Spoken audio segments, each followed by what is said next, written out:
Тому атака Росії продовжується із розрахунку, що наші сили будуть втомлені. Але ми не втомлені. Ми народ, який за тиждень зламав плани ворога. Плани, які будувалися роками, підло, прораховано, з ненавистю до нашої країни. Понеділок день важкий. Неможливо сказати, скільки днів нам ще звільняти нашу українську землю, але можливо сказати, ми це зробимо, бо ми цього прагнемо.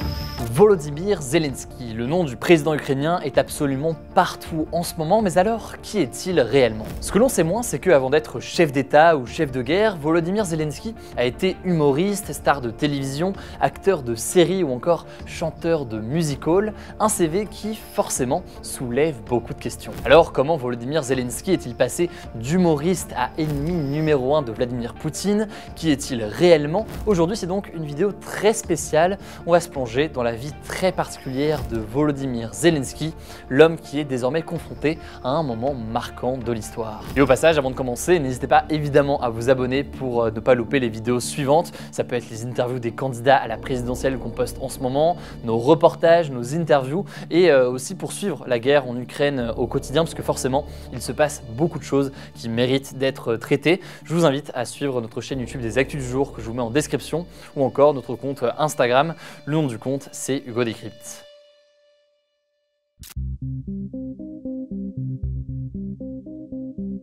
Retour donc pour commencer 44 ans en arrière. Volodymyr Zelensky est né le 25 janvier 1978 dans une ville ouvrière au sud-est de l'Ukraine, une ville qui donc à l'époque appartient à l'URSS comme l'Ukraine. Il naît dans une famille de scientifiques d'origine juive et russophone. C'est après des études de droit que Volodymyr Zelensky décide de participer dans les années 90 à un jeu télévisé humoristique très populaire en Russie.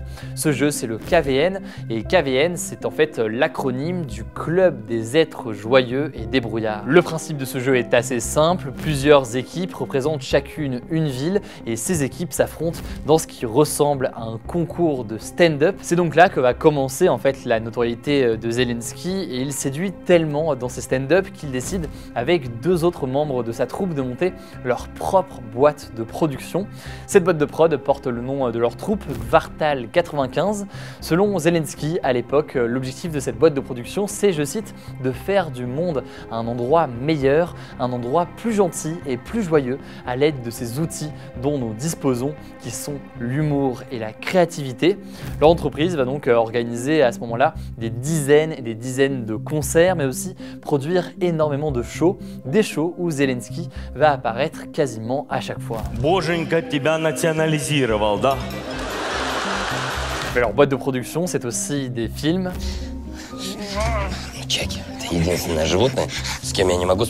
C'est aussi des séries télévisées en russe et en ukrainien ou encore la version ukrainienne de Danse avec les stars, une émission à laquelle Zelensky va participer lui-même, ce qui veut dire donc qu'il va être à la fois le producteur mais aussi un participant et Zelensky va en l'occurrence remporter cette édition de Danse avec les stars.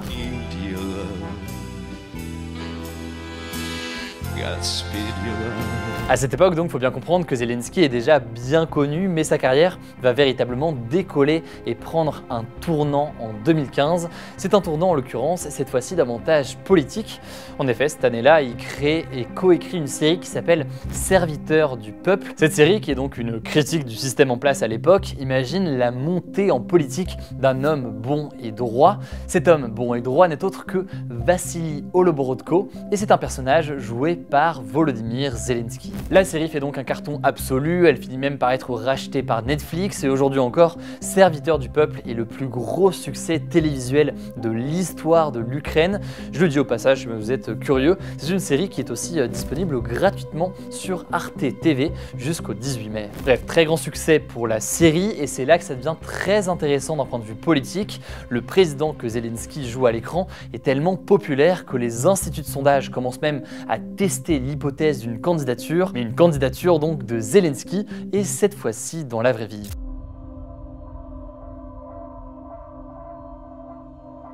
La politique, c'est pas du cinéma, c'est la vie réelle. Et je veux vraiment aider l'Ukraine. En 2018, le soir du réveillon, la fiction devient réalité en quelque sorte puisque Volodymyr Zelensky annonce sa candidature à l'élection présidentielle avec un parti qui porte le nom de sa série, Serviteur du peuple. Я иду в президенти України. Une déclaration qui se fait alors qu'au même moment, les chaînes de télévision retransmettent les vœux présidentiels de Petro Poroshenko, le président de l'époque. À ce moment-là, Zelensky, l'humoriste, devient donc Zelensky candidat, mais pas n'importe quel candidat. Zelensky ne fait rien comme tout le monde et sa campagne est ce que l'on peut qualifier de minimaliste. Il n'organise aucun meeting électoral et ne participe plus largement à aucun entretien télévisé sérieux. Я не політик, зовсім не політик, я просто людина. Проста людина, яка прийшла зламати цю систему. J'ai suffisamment de force et d'énergie. Bien sûr que je n'ai pas toutes les connaissances qu'il faut pour être un homme politique, mais je suis en train d'apprendre. Zelensky préfère en fait faire campagne sur scène lors de ses spectacles, car oui, Zelensky va continuer de se produire en tournée avec sa troupe d'humoristes jusqu'à l'élection. Il communique aussi énormément sur les réseaux sociaux, mais ne dévoile aucun détail ou quasiment aucun détail concernant son programme politique. И то, о чем я говорю, они понимают, что у меня не было до этого обещаний и потом извинений. Tout au long de sa campagne, Zelensky va donc jouer sur l'ambiguïté avec le personnage qu'il incarne dans la série Serviteur du peuple en utilisant par exemple les décors de sa série pour faire ses allocutions. Cette stratégie d'ailleurs ressemble très fortement à ce que Raphaël Yorka, doctorant en philosophie du langage, appelle la Netflixisation de la vie politique. Selon lui, de plus en plus d'hommes politiques s'inspirent aujourd'hui, d'ailleurs de manière consciente ou non, des séries télévisées pour mettre en scène leurs discours politiques.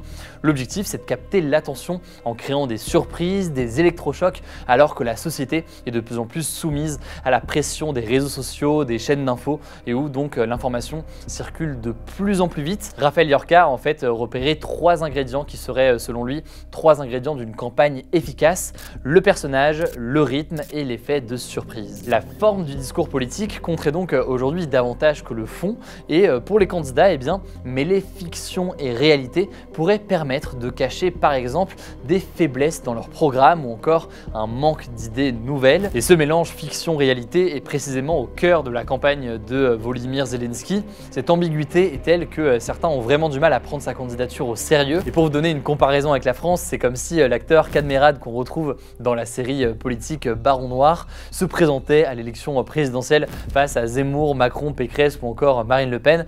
Forcément, ce serait assez particulier. Or, en l'occurrence, même si elle ne respecte pas les codes classiques, on l'a vu donc, la campagne présidentielle de Zelensky semble fonctionner à l'époque. Zelensky bénéficie en effet de sa forte notoriété médiatique, mais aussi du rejet des personnalités politiques traditionnelles qui sont alors perçues comme corrompues et inefficaces. Zelensky se positionne lui comme un candidat honnête et droit, un candidat qui défend la lutte contre la corruption et qui prône la démocratie. Par ailleurs, autre élément qui joue en sa faveur, et peut-être qu'on y reviendra, Zelensky n'est pas considéré comme nationaliste, il est donc soutenu par une forte communauté russophone, notamment dans le sud-est de l'Ukraine dont il est originaire. Alors pourtant, sans aucune expérience politique préalable, Volodymyr Zelensky s'impose comme le grand favori du scrutin, et lors du premier tour de l'élection présidentielle, il obtient 30% des voix et devance l'ancien président Petro Poroshenko. Дякуємо. Я хочу подякувати нашим всім українцям, які голосували сьогодні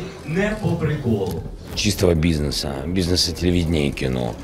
Этот бизнес, в принципе, никак не связан с бюджетами вообще. Et alors que Zelensky continue à communiquer quasiment exclusivement sur les réseaux sociaux, eh bien, les médias ukrainiens l'appellent après le premier tour à s'exprimer auprès d'eux dans un souci démocratique. Il va donc finalement participer à un débat d'entre-deux tours. Ça s'est passé le 19 avril 2019 au stade olympique de Kiev. Чи сіли би ви в літак, пілот якого сів порулити для того, щоб навчитися? Чи лягли би ви під ніж хірурга, який прийшов в операційну для того, щоб повчитися?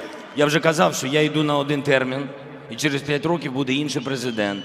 І я C'est lors de ce débat d'entre-deux tours que Zelensky va révéler quelques éléments de son programme. On peut citer en vrac qu'il est favorable à la légalisation du cannabis médical, la légalisation de la prostitution ou encore des jeux d'argent. Et sur des sujets peut-être plus larges qui concernent davantage la population, il s'engage également à baisser les impôts, à privatiser certaines entreprises ou encore à améliorer leur niveau de vie et aussi, vous l'aurez compris, à lutter de façon importante contre la corruption. Concernant les relations entre l'Ukraine et la Russie, Zelensky soutient un cessez-le-feu dans le Donbass. Cette région donc à l'est de l'Ukraine est frontalière à la Russie. La zone est alors le théâtre de conflits entre les séparatistes pro-russes, donc des Ukrainiens qui se sentent russes et qui soutiennent la Russie, et l'armée ukrainienne de l'autre côté, avec parfois des affrontements très violents et des crimes de guerre qui ont été dénoncés des deux côtés par de nombreuses ONG. Zelensky soutient aussi l'organisation d'un référendum sur l'intégration de l'Ukraine dans l'OTAN.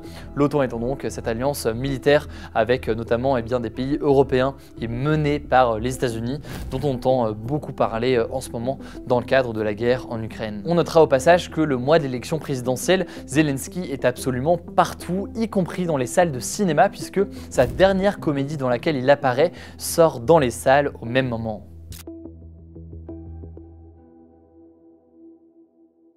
Усім країнам пострадянського Союзу. Подивіться на нас.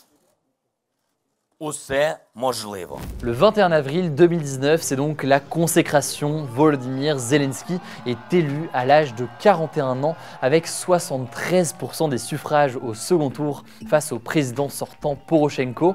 Depuis l'indépendance de l'Ukraine, jamais un candidat à la présidentielle n'avait atteint un tel score au second tour. Zelensky réalise par ailleurs ses meilleurs scores dans les régions considérées comme pro-russes. Alors élu, Zelensky promet deux choses majeures: mettre fin à la corruption et rétablir la paix dans le Donbass, où plus de 14 000 personnes ont alors péri depuis le début de la guerre en 2014. Перше завдання – припинення вогню на Донбасі. Задля того, щоб наші герої більше не гинули, я готовий на все. І я точно не боюсь приймати складні рішення. Я готовий втрачати свою популярність. Не ми почали цю війну. Не ми почали, але нам цю війну закінчувати. Volodymyr Zelensky va donc jouer sur sa posture de président comme les autres, un président normal comme dirait peut-être François Hollande. Il souhaite en faire une force. C'est d'ailleurs au centre de sa stratégie de communication puisque le 20 mai 2019, le jour donc de son arrivée au pouvoir, il arrive à pied au Parlement, sans limousine, des chèques à tout le monde. Il souhaite apparaître comme quelqu'un de cool et refuse qu'on le traite comme une idole. Il a par exemple demandé aux fonctionnaires de ne pas accrocher des photos de lui dans leur bureau. Alors peut-être est-ce simplement de la communication pour séduire, mais toujours est-il qu'à l'époque ça plaît. Et par ailleurs, fait assez particulier quand on sait la situation aujourd'hui, pour faire des économies, Zelensky va aller jusqu'à annuler la parade militaire annuelle de la fête d'indépendance. Au début de sa présidence, Zelensky veut croire à la paix et à une désescalade des tensions avec la Russie. Le 9 décembre 2019, Poutine et Zelensky acceptent ainsi d'échanger des prisonniers, et en faisant ça, le président ukrainien se met à dos une partie de la population ukrainienne qui redoute de le voir faire trop de concessions face à Vladimir Poutine. Certains craignent alors qu'il ne fasse pas le poids face à Vladimir Poutine dans ces négociations et ces discussions forcément importantes. Par ailleurs, tout ça se retrouve notamment illustré par une étude qui a été publiée en février par le centre Razumkov qui montrait que 55% de la population estimait qu'en cas d'invasion, Volodymyr Zelensky ne ferait pas un commandant en chef efficace, capable d'organiser une défense de l'Ukraine face à la Russie. Ми до всього готові, але робимо все, аби врешті нам це не знадобилося. Робимо все для вирішення дипломатичним шляхом. Робимо все для настання миру в Україні. Що робити вам? Тільки одне – зберігати спокій холодну голову, впевненість. Alors, avant l'invasion, la présidence de Zelensky n'a pas été un long fleuve tranquille. On l'accuse, par exemple, d'être pro-russe car il est issu d'une région russophone. On l'accuse aussi d'être la marionnette du milliardaire Igor Kolomoïski, un oligarque très opposé à l'ancien président Poroshenko. En fait, selon les opposants à Zelensky, Kolomoïski lui a offert une couverture très favorable sur sa chaîne de télévision en pleine période présidentielle. Autre accusation, cette fois-ci financière, quelques jours avant le premier tour de l'élection présidentielle, un site d'investigation indépendant avait révélé que Zelensky n'avait pas déclaré au fisc sa villa de 15 pièces estimée à 4 millions d'euros en Toscane. Et 3 ans plus tard, donc beaucoup plus récemment, en 2021, des journalistes ont révélé que la fortune de Zelensky avait été investie dans des sociétés basées à Moscou et gérées via des compagnies offshore à Chypre. Alors forcément, ces deux accusations majeures de fraude qui vont à l'encontre de l'image d'un homme politique bon et droit que Zelensky voulait incarner ont terni fortement son image, d'autant plus que Zelensky a toujours axé sa campagne sur la lutte contre la corruption et sur la classe politique ukrainienne et en conséquence, en 2021, sa cote de popularité va s'effondrer et passer à 23%, même s'il reste tout de même à ce moment-là l'homme politique le plus populaire du pays. Et d'ailleurs, selon certains de ses anciens collaborateurs, ces critiques auraient ébranlé en quelque sorte la confiance de Zelensky. Il se serait alors enfermé dans une sorte de bulle, et une bulle avec bien des personnes plus loyales que compétentes dans le domaine de la politique. Et selon le site d'investigation ukrainien BIUS, le gouvernement ukrainien comporte plus d'une trentaine de personnes liées à sa famille ou alors à la société qui produisait sa série. За наявною у нас інформацією, ворог позначив мене як ціль номер 1. Мою родину як ціль номер 2. Вони хочуть знищити Україну політично, знищивши главу держави. Alors cette vidéo date du 25 février 2022.